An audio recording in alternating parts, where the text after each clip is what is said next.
Hello everyone, Rahul Mishra नाम है हमारा। और आज के इस वीडियो में हम लोग 29 से लेकर 31 जुलाई तक की banking and financial awareness discuss करेंगे। जुलाई मंथ का ही पेंडिंग रह रहा था, आज वो भी हम लोग यहाँ पर कंप्लीट कर देंगे। तो अब आज तक जो है कुछ भी पेंडिंग नहीं रह रहा है, ठीक है ना। जुलाई भी कंप्लीट हो गया हमारा, जून ऑलरेडी कंप्लीट था, अगस्त ऑलरेडी कंप्लीट हो चुका है। अब सितंबर जो है ये पैरेलली हमारा चलता रहेगा। और साथ ही साथ में आरबीआई के जो सर्कुलर्स वगैरह हैं उसको भी हम लोग अपने आने वाले वीडियोज़ में डिस्कस करेंगे, ठीक है। तो आज की वीडियो का पहला क्वेश्चन हमारे स्क्रीन पर है और इसमें बोला गया है कि एज पर the RBI's recent report which public sector bank has stopped in clearing its bad loan / non-performing assets in financial year 22-21। RBI की हालिया रिपोर्ट के अनुसार वित्त वर्ष 2021 में किस सार्वजनिक क्षेत्र के बैंक ने अपना खराब ऋण या फिर गैर निष्पादित आस्तियों को साफ करने में शीर्ष स्थान हासिल किया हुआ है। इसमें ये पूछा गया है कि फाइनेंशियल ईयर 2021 के दौरान कौन से बैंक का एनपीए जो है वो सबसे कम रहा, कौन से बैंक ने अपने एनपीए को कम करने में जो है टॉप किया हुआ है, ये इसमें पूछा गया है। और इसका जो आंसर हो जाएगा State Bank of India, option number B. Option number B State Bank of India इसका आंसर हो जाएगा, ठीक है।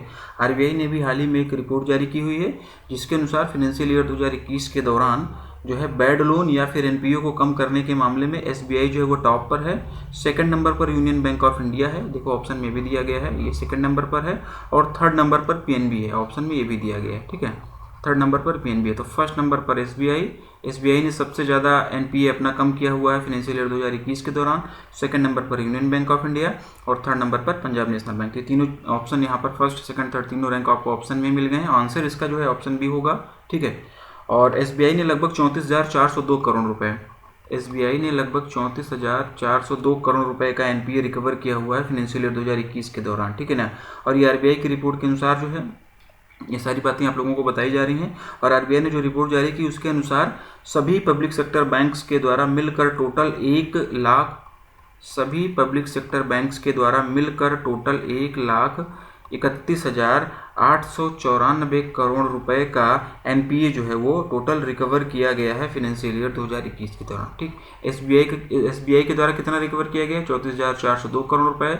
और सभी बैंकों के द्वारा, सभी पब्लिक सेक्टर बैंकों के द्वारा मिलाकर टोटल 1,31,894 करोड़ रुपए टोटल एनपीए रिकवर किया गया है फाइनेंशियल ईयर 2021 के दौरान। आरबीआई की रिपोर्ट के अनुसार ये सारी बातें आप लोगों को बताई जा रही हैं। ऑप्शन नंबर भी स्टेट बैंक ऑफ इंडिया, ठीक है। State Bank of India Dinesh Kumar खारा चेयरमैन हो जाएंगे, ठीक है ना। एमडी और सीईओ इसकी बात करेंगे हम लोग। इसके एसबीआई के हेडक्वार्टर इसका मुंबई महाराष्ट्र में हो जाएगा। टैगलाइन आप लोग कमेंट कर बताओगे। बाकी और भी जो बैंकें दी गई इनका हेडक्वार्टर आप लोगों को पता होना चाहिए एटलीस्ट। नेक्स्ट देखते हैं, name the financial solution which was launched by Society for Worldwide Interbank Financial Telecommunication SWIFT to enable low value cross border payment across the globe for small and medium sized enterprises। उस वित्तीय समाधान का नाम बताइए जिसे society for world wide interbank financial telecommunication के द्वारा छोटे और मध्यम आकार के उद्यमियों के लिए दुनिया भर में कम वैल्यू वाले सीमा पार भुगतान को सक्षम करने के लिए लॉन्च किया गया, ठीक है ना। इसमें ये पूछा गया है कि स्विफ्ट के द्वारा भी कौन सा फाइनेंशियल सोल्यूशन लॉन्च किया गया है जिससे कि जो low value cross border payment है पूरे ग्लोब में, पूरे विश्व में एमएसएमईज के लिए उसको जो है इनेबल किया जा सके, इसके लिए पूछा गया है इसमें, ठीक है ना। मतलब कि उस फाइनेंशियल सोल्यूशन का नाम पूछा गया जो स्विफ्ट के द्वारा भी जारी किया गया है। तो स्विफ्ट के द्वारा जो जारी किया गया है इसका आंसर हो जाएगा स्विफ्ट गो, ऑप्शन नंबर ए, ठीक ना। ऑप्शन नंबर ए स्विफ्ट गो ये लॉन्च किया गया है स्विफ्ट के द्वारा। स्विफ्ट का फुल फॉर्म यहाँ पर लिखा हुआ है, ये सारी चीज़ याद रखना आप लोग। एक नंबर का क्वेश्चन यहाँ से पूछ सकते हैं, कई बार पूछ सकते हैं कि टी का क्या मतलब होगा या डब्ल्यू का क्या मतलब होगा या आई से क्या रिप्रेजेंट होगा इस स्विफ्ट में। तो ये सारी चीज़ें इस तरीके से भी क्वेश्चन पूछे जाते हैं, तो आपको याद होना चाहिए। नेक्स्ट देखते हैं, Which insurance company has partnered with Swas Wellness to launch a first of its kind cashless outpatient health insurance policy? किस बीमा कंपनी ने अपनी तरह की पहली कैशलेस आउटपेशेंट स्वास्थ्य बीमा पॉलिसी शुरू करने के लिए स्वास वेलनेस के साथ में भागीदारी की है? इसका आंसर होगा ICICI Lombard general insurance, option number ई। ICICI Lombard general insurance, option number ई इसका आंसर हो जाएगा, ठीक है ना। और ये जो स्वास वेलनेस है ये डॉक्टर रेड्डीज लेबोरेटरी की होली ओन्ड सब्सिडरी है, ठीक ना। डॉक्टर रेड्डीज लेबोरेटरी है उसकी होली ओन्ड सब्सिडरी है ये। और आईसीआईसीआई लोम्बार्ड जनरल इंश्योरेंस इसका आंसर होगा। आईसीआईसीआई लोम्बार्ड जनरल इंश्योरेंस के हेडक्वार्टर की अगर हम लोग बात करेंगे तो मुंबई महाराष्ट्र में इसका हेडक्वार्टर होगा, ठीक है ना। और भार्गव दास गुप्ता ये इसके एमडी और सीईओ हो जाएंगे। मैं लिख दे रहा हूँ, भार्गव दास गुप्ता जो हैं वो इसके एमडी और सीईओ हो जाएंगे, किसके? आईसीआईसीआई लोम्बार्ड जनरल इंश्योरेंस के, ठीक। तो ऑप्शन नंबर इसका आंसर हो जाएगा ICICI Lombard general insurance. Next देखेंगे, Which organization has partnered with INCRED to offer collateral free loans to e-commerce merchants in India? Bharat में ई कॉमर्स व्यापारियों को संपार्श्विक मुक्त ऋण प्रदान करने के लिए किस संगठन ने इनक्रेडिट के साथ में भागीदारी की है? तो इसका जो आंसर होगा Amazon India, option number A. Amazon India option number A इसका आंसर होगा। नेक्स्ट, एज पर the recent amendment in DICGC Act 1961 any account holders can withdraw up to rupees 5 lakh from a bank within how many days under a moratorium period imposed by RBI on the bank? DICGC अधिनियम 1961, ये year याद रखना। DICGC अधिनियम 1961 में हाल ही में हुए संशोधन के अनुसार कोई भी खाता धारक RBI द्वारा बैंक पर लगाए गए स्थगन के तहत कितने दिनों के भीतर बैंक से 5 लाख रुपए निकाल सकता है? ठीक ना, बढ़िया क्वेश्चन है ये, ठीक ना, बढ़िया क्वेश्चन है और ध्यान से सुनना, इसको ध्यान से समझना। इसमें ये पूछा गया है कि जब भी RBI किसी बैंक पर मोरेटोरियम इम्पोज करती है, किसी भी बैंक को लाइसेंस वगैरह उसका कैंसिल करती है, तो इसमें ये पूछा गया है कि उसके कितने दिन के भीतर में जो है 5 लाख रुपए जो है कोई भी अकाउंट होल्डर उससे निकाल सकता है, ये इसमें पूछा गया है। और ये अभी इसमें क्योंकि अमेंडमेंट किया गया है इसीलिए ये क्वेश्चन इंपॉर्टेंट बनता है, ठीक है ना। अभी इसमें हाल ही फिलहाल में अमेंडमेंट किया गया है, इसीलिए ये क्वेश्चन इंपॉर्टेंट बनता है। तो इसका जो आंसर होगा 90 days, option number C. Option number C 90 days इसका आंसर हो जाएगा, ठीक।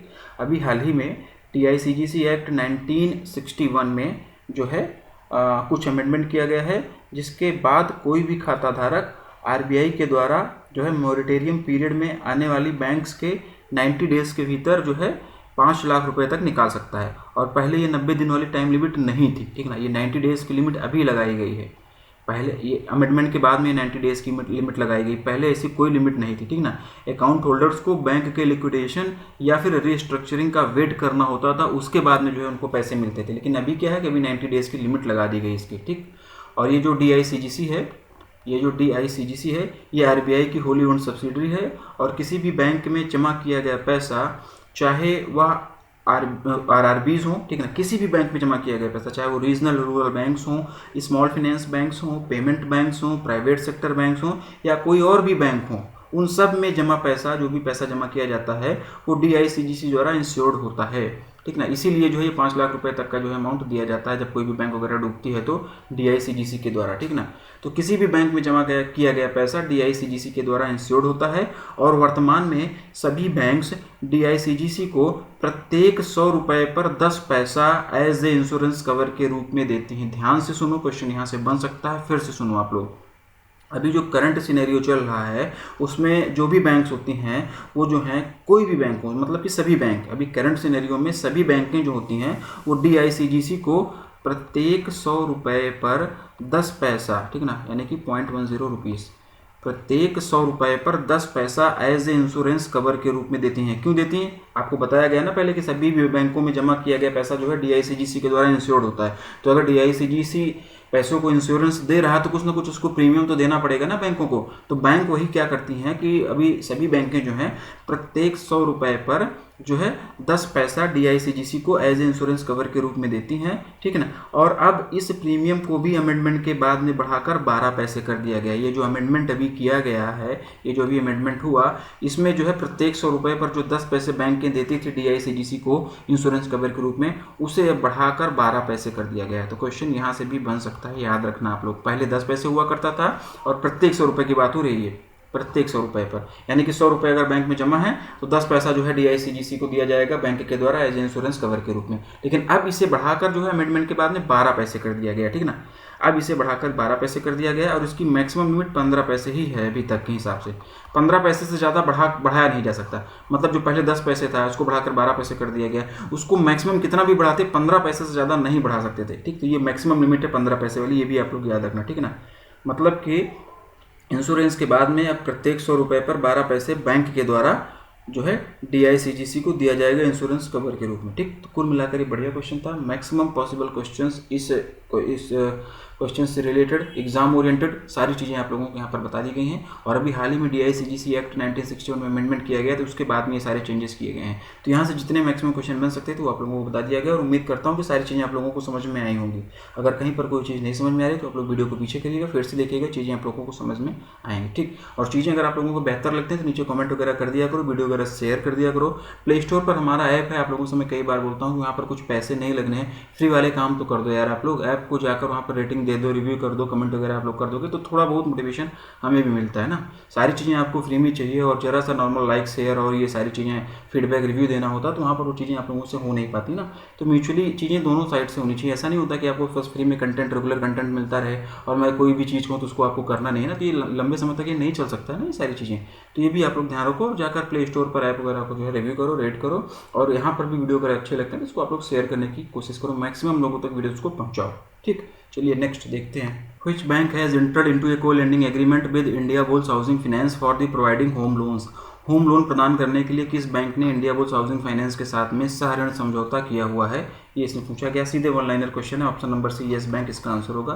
बस आगे बढ़ो, इतना जान लो और आगे बढ़ो। हाँ, इन बैंकों का हेडक्वार्टर वगैरह आप लोगों को पता होना चाहिए, ठीक ना, हेडक्वार्टर एमडी और सी एटलीस्ट इतना पता होगा तो बेहतर है। नेक्स्ट देखेंगे। As per recently released RBI digital payment index, India's digital payment has increased by what percent in financial year 21?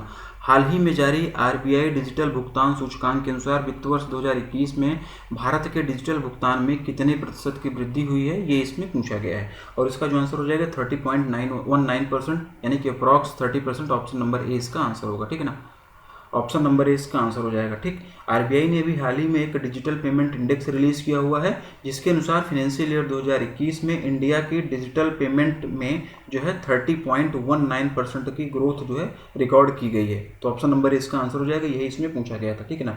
और इस इंडेक्स का बेस पीरियड जो है वो मार्च 2018 रखा गया है, ठीक है ना, मार्च 2018 को इस इंडेक्स का बेस पीरियड रखा गया हुआ है। मार्च 2018 का डीपीआई स्कोर जो है वो 100 सेट किया गया है, ठीक है ना। मार्च 2018 का डीपीआई इंडेक्स यानी कि डिजिटल पेमेंट इंडेक्स यानी कि डीपीआई स्कोर जो है वो 100 सेट किया गया है। और ये रिपोर्ट अर्धवार्षिक यानी कि सेमी एनुअली यानी कि हर 6-6 महीने पर रिलीज़ की जाएगी। क्वेश्चन ये भी बन सकता है, ये रिपोर्ट जो है हर 6-6 महीने पर रिलीज़ की जाएगी।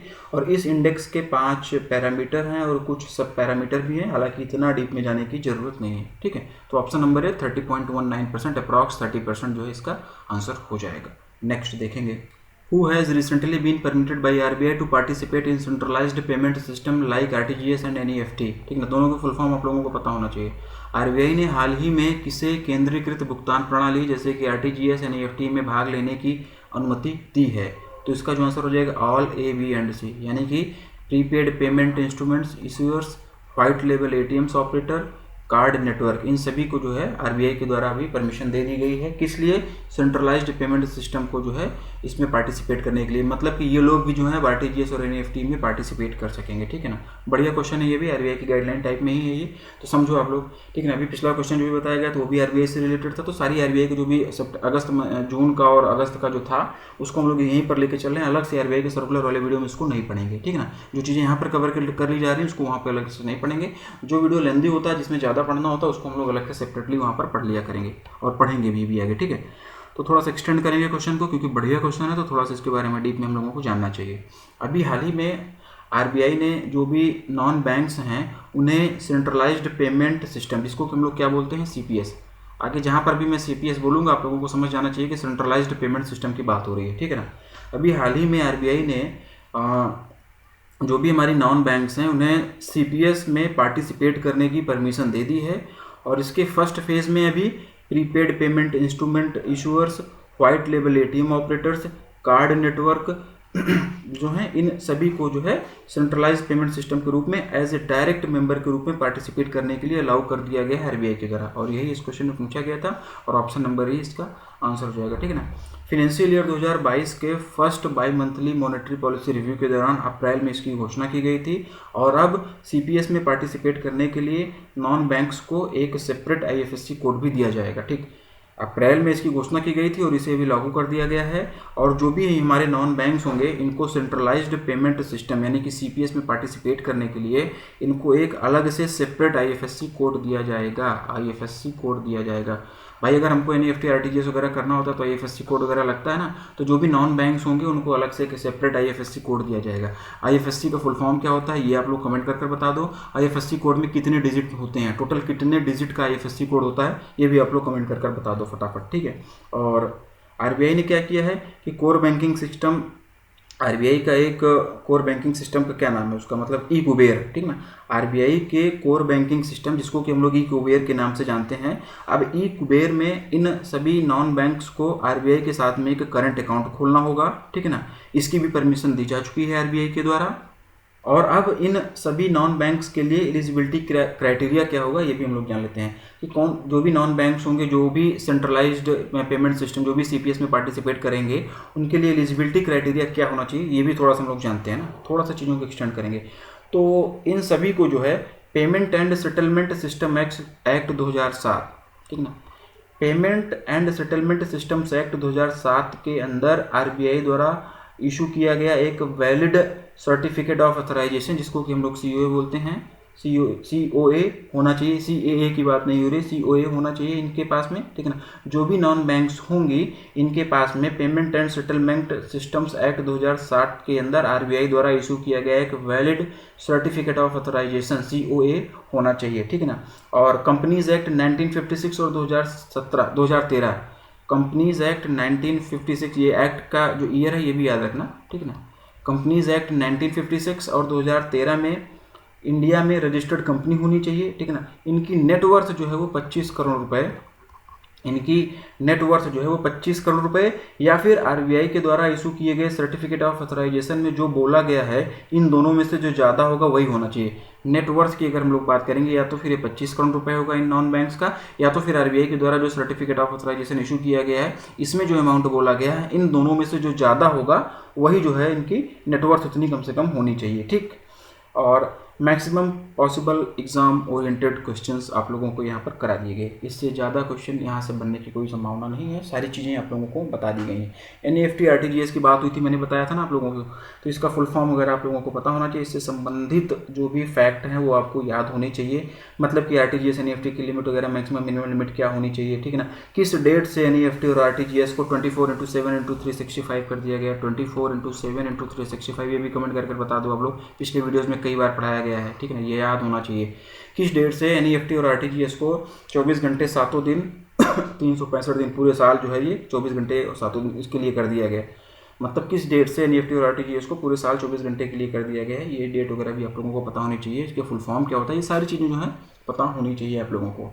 तो मैक्सिमम पॉसिबल क्वेश्चंस आप लोगों को यहाँ पर बढ़ाया गया। अगला क्वेश्चन देखेंगे और देखते हैं कि उसमें क्या बोला गया है। Which organization has signed a strategic agreement with Prest Loan to provide secured business loan to MSMEs? MSMEs को सुरक्षित व्यापार ऋण प्रदान करने के लिए किसी संगठन ने प्रेस्ट लोन के साथ में एक रणनीतिक समझौते पर हस्ताक्षर किए हैं, ये इसमें पूछा गया है। इसका जो आंसर होगा Ugro capital, option number D, बस वन लाइनर है, पढ़ो और आगे बढ़ो, बहुत ज़्यादा डीप में जाने की जरूरत नहीं है। Ugro capital, option number D इसका आंसर होगा। Next, Which bank has recently partnered with Hughes Communications India to receive satellite-based connectivity solutions to its branches? हाल ही में किस बैंक ने अपनी शाखाओं के लिए उपग्रह आधारित कनेक्टिविटी समाधान प्राप्त करने के लिए ह्यूजेस कम्युनिकेशन इंडिया के साथ में भागीदारी की है? तो इसका जो आंसर होगा Bank of India, option number B, Bank of India, option number B इसका आंसर हो जाएगा, ठीक है ना। बैंक ऑफ इंडिया के एमडी और सीईओ की अगर हम लोग बात करेंगे तो अतानु कुमार दास ये इसके एमडी और सीईओ होंगे। मुंबई महाराष्ट्र में इसका हेडक्वार्टर होगा। इस्टेब्लिशमेंट ईयर की अगर हम लोग बात करेंगे तो 1906 में इसकी स्थापना की गई थी। टैगलाइन आप बताओगे बैंक ऑफ इंडिया की, और साथ ही साथ में इन सभी बैंकों का हेडक्वार्टर, टैगलाइन, इस्टेब्लिशमेंट ईयर ये आपको पता होना चाहिए, एमडी और सीईओ, ठीक। नेक्स्ट देखते हैं। Which company has partnered with Visa to launch India's first numberless Visa prepaid card? Bharat का पहला numberless visa prepaid card launch करने के लिए किस कंपनी ने वीज़ा के साथ में साझेदारी की है, ये इस क्वेश्चन का हिंदी में मतलब होगा, और इसका जो आंसर हो जाएगा फैम पे, ऑप्शन नंबर डी, सीधे वन लाइनर क्वेश्चन है, बस इससे ज़्यादा और कुछ नहीं पढ़ना है। What is the India's rank in foreign exchange reserve holders globally? विश्व स्तर पर विदेशी मुद्रा भंडार धारक में भारत का क्या स्थान है, भारत की रैंक क्या है? इसमें ये पूछा गया है कि ग्लोबली इंडिया का फॉरेक्स रिजर्व कौन से नंबर पर आता है, इंडिया के पास में कितना फॉरेक्स रिजर्व है, ग्लोबली कौन से नंबर पर आता है, ये इसमें पूछा गया है। और इसका जो आंसर होगा fourth, option number D, fourth option number D, China, Japan, Switzerland. Countries के नाम याद रखना, ये सीरियल वाइज है, चाइना, जापान सेकंड नंबर पर, स्विट्जरलैंड थर्ड नंबर पर, ठीक ना। स्विट्जरलैंड थर्ड नंबर पर, फर्स्ट नंबर पर सबसे ज़्यादा चाइना के पास में है फॉरेक्स रिजर्व, सेकंड नंबर पर जापान के पास में, थर्ड नंबर पर स्विट्जरलैंड के पास में, और फोर्थ नंबर पर इंडिया के पास में, ठीक। तो ऑप्शन नंबर डी फोर्थ इसका आंसर होगा। आगे बढ़ते हैं। Who has been appointed as the CEO of the Bharat bill payment systems, BPPS? Bharat bill भुगतान प्रणाली बीबीपीएस के सीईओ के रूप में किसे नियुक्त किया गया है? नूपुर चतुर्वेदी ऑप्शन नंबर 20 का आंसर होगा। नूपुर चतुर्वेदी ऑप्शन नंबर 20 का आंसर होगा। और नूपुर चतुर्वेदी जो हैं ये पेयू इंडिया और एयरटेल पेमेंट बैंक्स के फॉर्मर एग्जीक्यूटिव रह चुकी हैं वहाँ पर ये। और इन्होंने जो है भी AR रमेश को सक्सीड किया हुआ है। किसको सक्सीड किया हुआ है? AR रमेश को। ऑप्शन में ये भी दिया गया है, ठीक ना।